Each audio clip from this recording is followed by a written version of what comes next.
Hello, classic rock fans. I am reporting just a couple of days after seeing Margaritas in Paradise, a Jimmy Buffett tribute show at the Endries Performing Arts Center in Brillion, Wisconsin.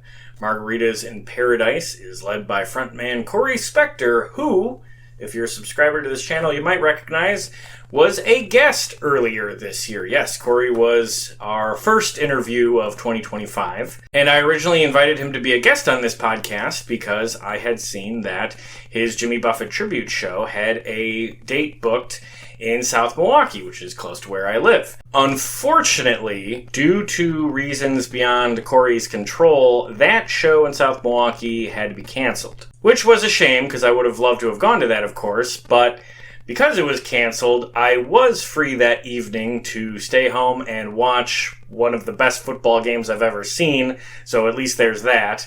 But I stayed in touch with Corey after the interview, so I knew that he would be looking to do another date in Wisconsin later in the year, and that's what this most recent show was. He booked a date in Brillion, Wisconsin, which is a small town just outside of Appleton.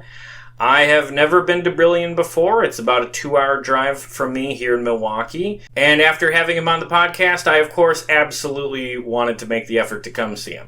I think Corey has done a really good job of building a show that is both very accessible to casual fans who might only know a couple of Jimmy Buffett songs, while also performing the big hits that every parrot head loves, and also some impressive deep cuts that we, as fans, definitely want to hear. It's a 2-hour show, 20 songs, with a 15-20 minute intermission in the middle. So I'm not going to go through the whole set song by song, but I will talk about some of the highlights, and I'll start with some of the songs that I think really worked for more I would describe as casual fans of Jimmy Buffett, or people who are fairly unfamiliar with his music. So of the 20 songs in the set list, 4 of them are covers that were songs not originally done by Jimmy. But they are songs that all have connections to Jimmy Buffett, and they're also hit songs that most fans of 70s, early 80s singer-songwriter music would probably recognize. 2 of those covers are songs that Jimmy himself loved to perform in concert and did quite often, specifically Brown Eyed Girl and Southern Cross. In fact, Southern Cross, originally by Crosby, Stills and Nash, became very much a concert staple for Jimmy. He kind of made that song his own. Think about how many times I had fallen. Spirits are using me, larger voices calling. So hearing that song in particular was definitely one of the highlights of the night. The other 2 covers of songs that were not originally by Jimmy Buffett are Everybody's Talkin' by Harry Nilsson from the Midnight Cowboys soundtrack. You know that one. Everybody's talking at me. I can't hear a word they're saying. And Mexico by James Taylor. Now, the reason those 2 songs are part of the set list is because Corey has found connections those songs have to Jimmy Buffett. Now, what those connections are, well, I don't want to spoil that, because part of the appeal of this show is that before each song, Corey talks to the audience and tells the backstory or the connection of the song he's about to play. And to his credit, I think he's come up with a pretty creative way to work those songs into the set list. I was particularly happy to hear the James Taylor song because after interviewing Corey, I know that James Taylor is one of his favorite artists and a huge inspiration to him.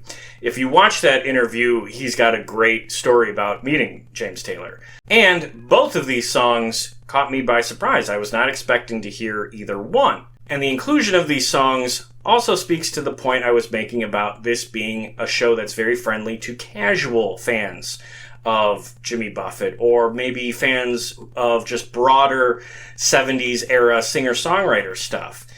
Maybe someone in the audience didn't know every Jimmy Buffett deep cut, but certainly they would recognize and enjoy hearing these songs. Okay, so let's talk about the Jimmy Buffett that Corey did play. Now, of course, he played the Big 8. Any parrot head knows that Jimmy Buffett had 8 songs actually more than 8, but officially 8 songs that he had to play at every show. Otherwise, he knew his fan base would get frustrated. These were the songs that fans most wanted to hear, and he made a point to include them at every one of his shows. And all 8 of them were in the set of Margaritas in Paradise. And those songs are, of course, Margaritaville, Come Monday, Fins, Volcano, A Pirate Looks at 40, Cheeseburger in Paradise, Why Don't We Get Drunk, and Changes in Latitudes, Changes in Attitudes. Some of my absolute favorites and a perfect foundation for a Jimmy Buffett concert. So the challenge for a tribute act like Margaritas in Paradise is, how do you build around it?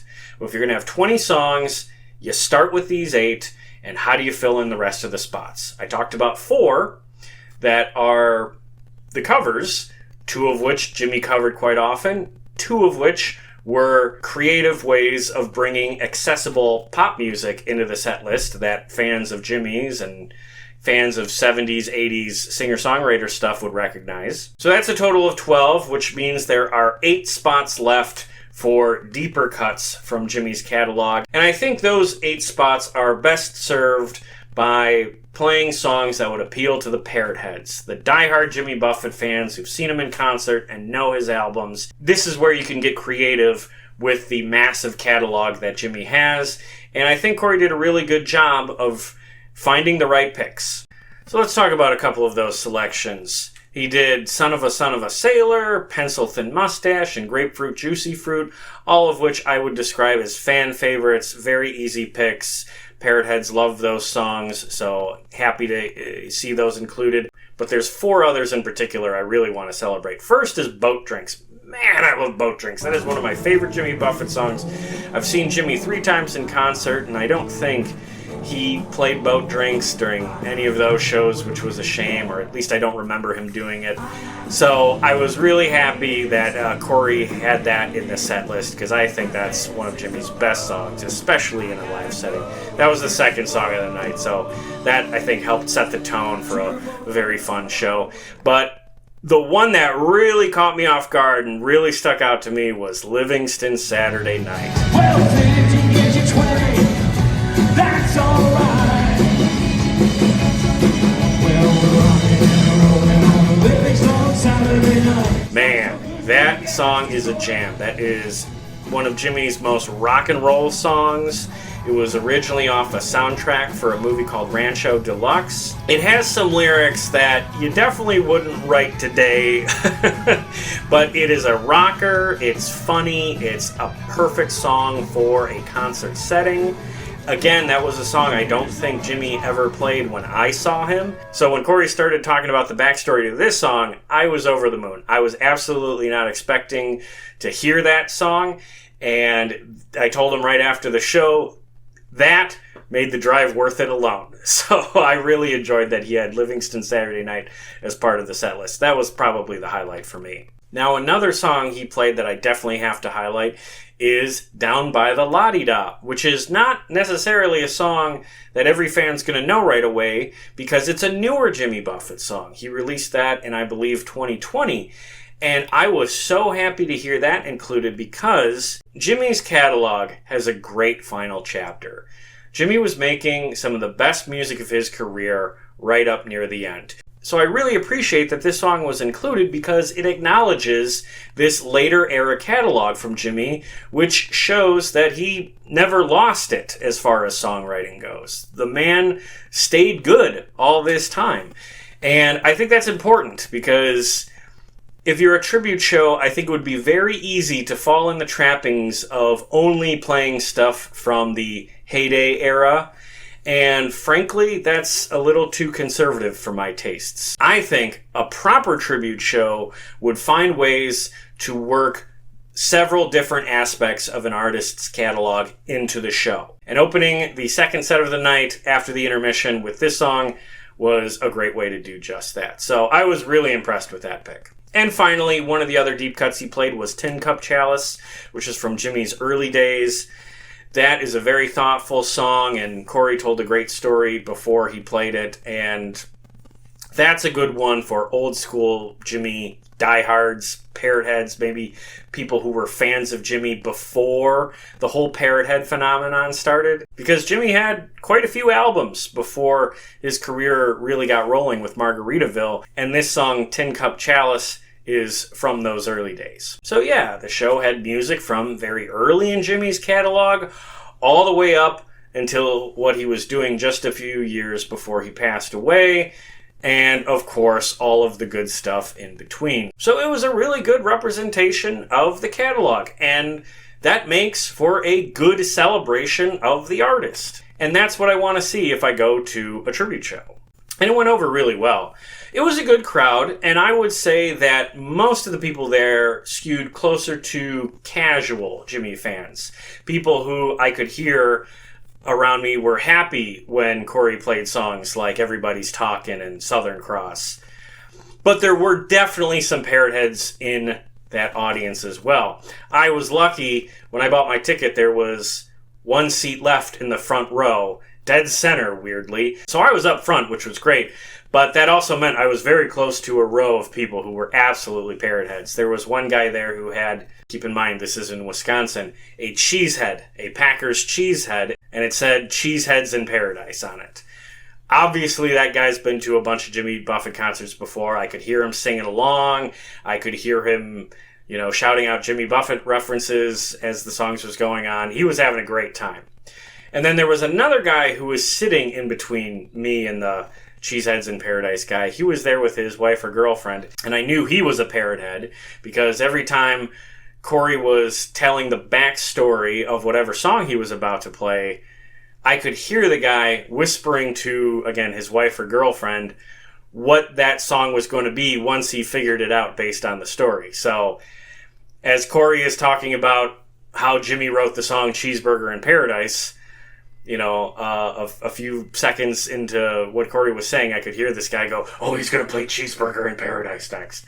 And his wife was not asking, by the way. He was just clocking what the song was going to be, and he just had to tell his wife. So, kind of annoying, but whatever. But, judging by their reaction, I'm happy to say that as a parrot head, I was not alone.